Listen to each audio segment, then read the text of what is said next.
यहाँ पे हमको सेकेंडरी पढ़ाने को मिला था। सेकेंडरी माने जो 9 to 12 स्टूडेंट होते हैं उनके टीचिंग के लिए हमको सेलेक्ट किया गया था। तो यहाँ पर हम सेकेंडरी लिख देते हैं। क्लास में सेकेंडरी और प्राइमरी भी ऐसा डिफाइन करना होगा।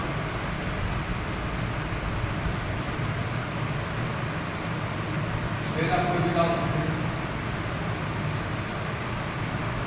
और 30 मिनट कवर कर दीजिए।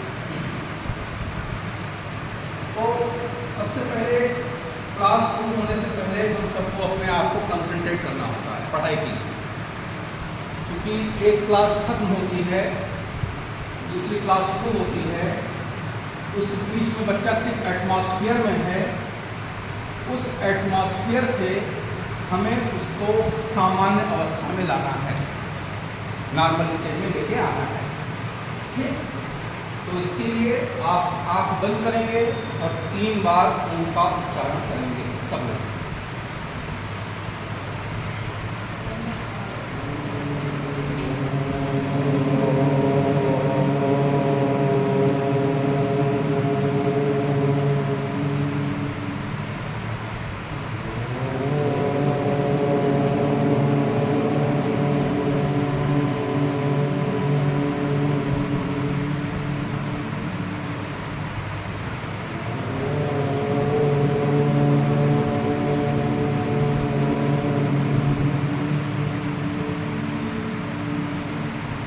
हाथों को आप रखेंगे अपने और उसको आँखों पे हल्का सा स्पर्श कराएंगे।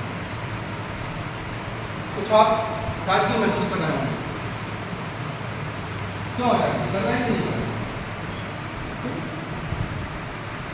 तो जो शिक्षण पद्धति है, एजुकेशन सिस्टम है, उसको 5 विधाओं में बांटा गया है। बीएड में जो हम लोग पढ़ते आए हैं हार्वर्ड की शिक्षा प्रणाली, उस शिक्षा प्रणाली में थोड़ा सा परिवर्तन करके जो विद्या भारती ने लागू किया था, लज्जा राम भ्रमट ने जो कहा था, उसी को NEP 2020 ने अक्षरशः एक्सेप्ट कर लिया है और उसी के अकॉर्डिंगली टीचिंग का काम होना है, उसी स्टेप्स के अकॉर्डिंगली काम होना है। आप लोग ये बताएंगे सब लोग कि हैं स्कूल के लिए अपना हम बाहर निकलने के लिए, तो एक बार हम अपने आप को देखते हैं कि हम क्या फिट हैं कि नहीं। जिस कार्य स्थल पर जाने के लिए हम तैयार हो रहे हैं, वहाँ जाने के लिए हम फिट हैं कि नहीं। तो अपनी फिटनेस देखने के लिए बहन जी हम लोग क्या करते हैं, घर पे क्या करते हैं, आप बैठे रहिए, खड़े मत होइए, बैठ के बताइए। देखते हैं, कहाँ देखती हैं, शीशे में देखती हैं। बिल्कुल सही बताया आपने, किसमें देखते हैं, शीशे में देखते हैं। अरे एक बार हम लोग मिरर में देखते हैं अपने आप को कि हम सही हैं कि नहीं। स्कूलों में भी व्यवस्था है कि एक मिरर लगा होता है, आप जब कक्षा में जाइए तो पहले मिरर में देखिए अपने आप को कि आप क्लास के अनुरूप जैसी आपकी वेशभूषा होनी चाहिए। जैसे कहा गया है केस, वेश और फेस। केस माने बाल हमारे सही होने चाहिए, वेश माने हमारा ड्रेसअप सही रहना चाहिए एक शिक्षक के अनुरूप, और फेस तो जैसा वैसे ही रहेगा लेकिन वो साफ सुथरा हो। इन 3 चीज़ों पे अपने आप को शीशे में देख के तो जाना चाहिए। ठीक, तो पहली चीज़ जब आप लोग आज आए स्कूल में तो सब लोग शीशा देख के आए। क्लियर, पहली चीज़ क्लियर हो गई। ठीक, दूसरी चीज़ कि शीशा तो हम लोग बहुत जगह देखते हैं। एक तो आप घर में देख के आए हो, आप जो आचार्य जी हमारे ऐसे आते हैं, बाइक से आते हैं, व्हीकल से आते हैं, उसमें भी एक शीशा लगा होता है। तो क्या वो दोनों शीशे एक ही जैसे हैं कि अलग अलग प्रकार के शीशे? बहुत शॉपिंग मॉल में अब तो CCTV कैमरा का ज़माना आ गया है। पहले एक शीशा ऊपर लगा रहता था शॉपिंग मॉल में, वो भी एक प्रकार का शीशा होता था। बेंकिस में लगा होता है, वो भी एक प्रकार का शीशा होता है। जो डॉक्टर यूज़ करते हैं ENT, विशेष रूप से जो एयर नोज थ्रोट वाले डॉक्टर होते हैं, वो भी एक ग्लास लगा के यूज़ करते हैं पेशेंट की समस्याओं को देखने के लिए, वो भी एक शीशा होता है। तो क्या सारे शीशे एक ही प्रकार के हैं कि they are different types, they are different types. ठीक, तो अब वो दे आर डिफरेंट टाइप्स हैं, तो कौन कौन से हैं उन पे हम बात करेंगे। पहले सहायक सामग्री की मदद से आपको हम बताने की कोशिश करेंगे। तो जैसे 5 प्रकार हो, पद्धति के 5 प्रकार, शिक्षण पद्धति के 5 प्रकार। हाँ वही बताऊंगा, उसी पहले टॉपिक है। तो ये जो आपका है, इसको आप देखिए हाथ में छू के और चेहरा देख के आप इसको देख सकते हैं। ठीक, शिक्षण की जो 5 पद्धति है उसमें जो सबसे पहला है वो अतिथि कहलाता है। क्या कहलाता है? अतिथि। अतिथि के नाम से जो सबसे पहला टॉपिक है वो अतिथि कहलाता है। अतिथि, अतिथि इसका मतलब क्या है?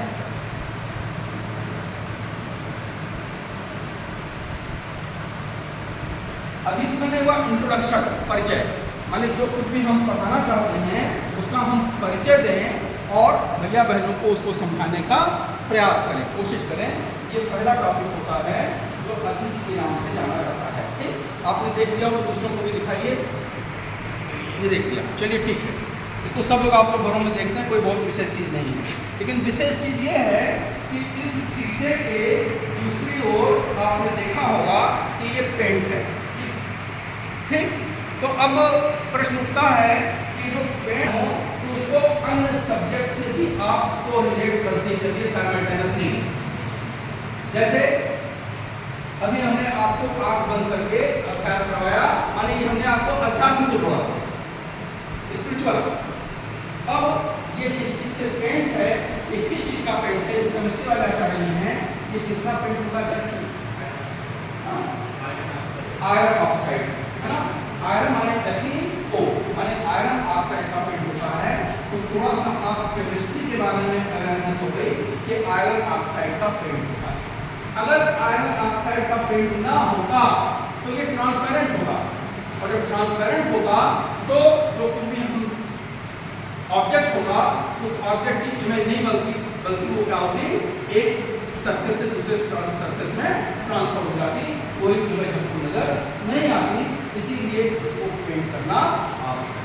तो ये जो घरों में आप यूज करते हैं वो आपका प्लेन मिरर, क्या कहलाता है? Plane mirror. हिंदी में कहते हैं इसको समतल दर्पण।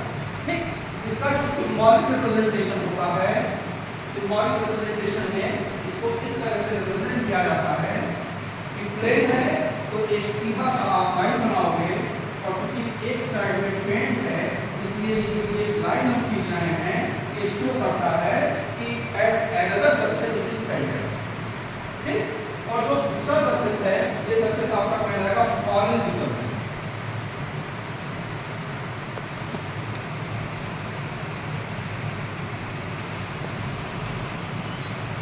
और जो दूसरा साइड है जिधर हम लोग ऑब्जेक्ट को रखते हैं, वस्तु को रखते हैं, इसको कहा जाता है रिफ्लेक्टेड सरफेस।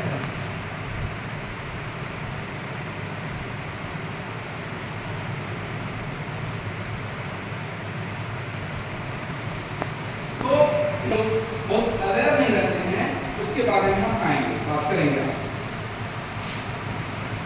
अच्छा जी, इसको देखिए और फिर इसको अपने देखिए और इसको आगे पीछे कर देखिए क्या असर पड़ता है।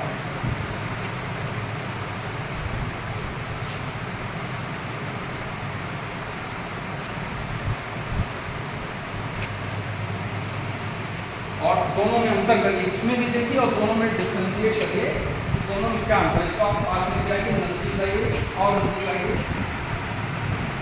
इधर से भी एक लोग देख लें, मैंने आप देखिए,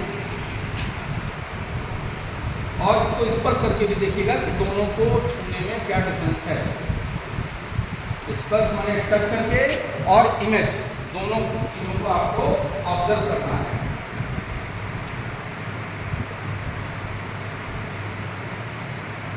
वो रख कर मुझे बताइए क्या ऑब्जर्व किया आपने? एक शीशा उभरा हुआ, आपको स्पर्श करके देखा तो ये उभरा हुआ है। इसमें जो इमेज बनती है वो कैसी बनती है? ये बड़ी बनती है। पर फिर से आप अनुभव कीजिए कि जो उभरा है क्या बड़ा बनता है ना, छोटी बनती है। माने बहन जी ने कहा कि एक जो है आपका इसमें एक उभरा हुआ है, बल्गिंग उसको कहा जाता है, और दूसरा अंदर की ओर दबा हुआ है। एक बल्गिंग है और दूसरा अंदर की ओर धंसा हुआ है। तो जो बल्गिंग है, उभरा हुआ है, इसमें इमेज हमेशा एक ही जैसी दिखाई पड़ती है और छोटी रहती है। जो हमारा रियल है उसके कंपेरेटिवली स्मॉलर होती है, जबकि जो दूसरा वाला है, हाँ दूसरा वाला बहन जी, दूसरा लिंक का देखा हमने, हाँ दूसरे वाले में जब हम नजदीक रखते हैं तो इमेज बहुत बड़ी बनती है ना, और देखते रहिए, और जैसे जैसे दूर ले जाते हैं क्या होता है जरा बताइएगा आपको।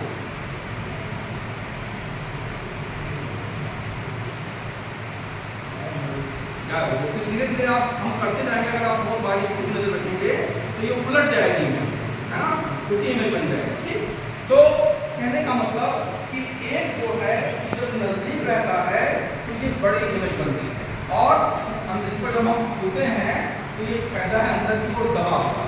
ठीक, तो पहला तो आपने प्लेन मिरर पढ़ा, इसको कहा जाता है प्लेन मिरर, माने समतल रखता भी हम अतिथि हैं। सब लोग सुनिए, जब हम कुछ है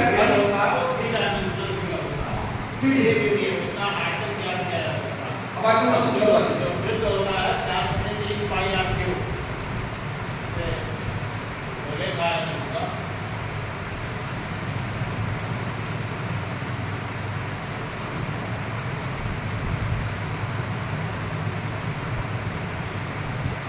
बहुत संक्षेप में बस खाली इतना हमको बताना है कि हम मैथ से इसको लिंक कर दिया है, माने क्या कहा गया कि अपना सब्जेक्ट पढ़ाइए, उससे अन्य सब्जेक्ट को भी लिंक करते रहिए।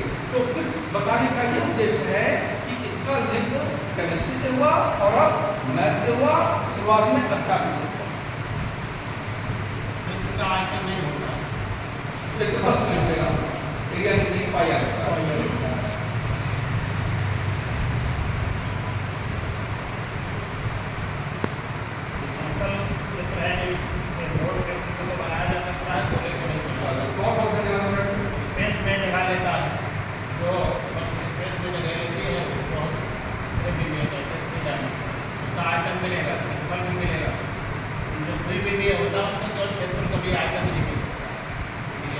तो जो 3D है उसको हम गोल्ड रिबन पॉलिश किया गया है, इसको कहा जाता है कॉनकेव मिरर।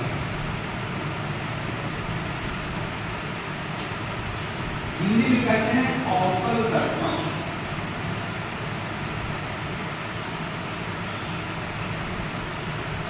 और जो अंदर की ओर पॉलिश किया गया है इसको कहा जाता है कॉन्वेक्स मिरर। हिंदी में उत्तल दर्पण।